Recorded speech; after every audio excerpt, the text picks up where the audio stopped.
as we talk about illegal aliens and those who have committed crimes here. I don't know if there's anything more egregious than what Edward Johnson has done. He has an obsession of being taken to hospitals throughout the Bronx, Jacoby Hospital, Bronx, Lebanon, Lincoln Hospital, and St. Barnabas, which is right near the Little Italy, Belmont section there off of Fordham Road.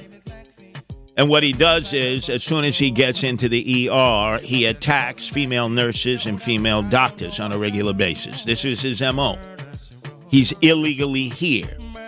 Now, we talk a lot about Alvin Bragg because it's the epicenter of attention in Manhattan, where he prosecutes individuals who stand their ground, like Daniel Penny, who goes on trial towards the end of the year for second-degree manslaughter for choking out Jordan Neely, who was a threat to everybody on an F train and had been there for some time.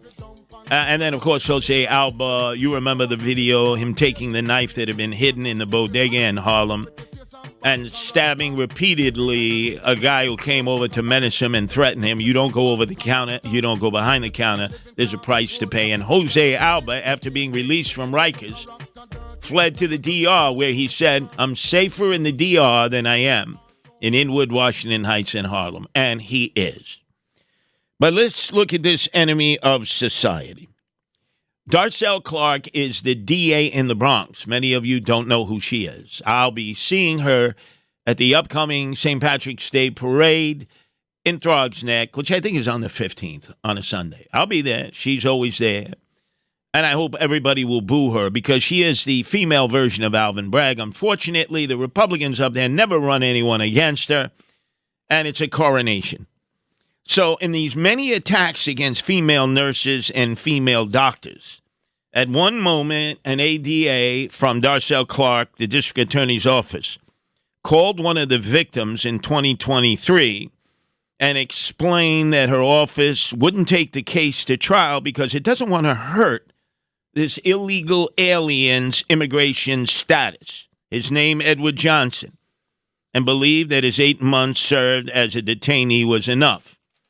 I want you to understand that this illegal alien, Edward Johnson, from some country in the Caribbean, and I'm assuming it's either Jamaica, he's from Barbados, or TNT, Trinidad and Tobago, has been arrested 23 times that we know of, serious charges, and another 42 arrests that have been sealed since he arrived in the U.S., and they still won't turn him over to ICE. That's Darcel Clark. Now, while all of this is going on, it's very dangerous to be in a hospital. Hospital guards, some of them are armed, some of them are not armed. I've seen them in very dire circumstances when attacked by people who are coming in seeking help, medical help, or maybe they're psychologically afraid. And then their family or friends come in, they attack the guards, they attack the staff, the nurses, they attack the doctors. You know what just happened at Richmond University Hospital? You know that in Staten Island? 6 people were attacked. A 19-year-old was brought in for a psych evaluation. He slashed 3 security guards. They got a tough job, these security guards. They get no recognition, no attention. Some are armed, a lot are not armed. He then punched 2 female nurses, and he slashed an EMT. This is in Richmond University Hospital in Staten Island. Now, we'll see if the ambulance chaser there, the DA, who is a Democrat, we'll see if he throws the book at this guy or if he allows this 19-year-old to hide behind the veneer. That is, he is psychologically disturbed and you can't touch him. This freaking city is out of control.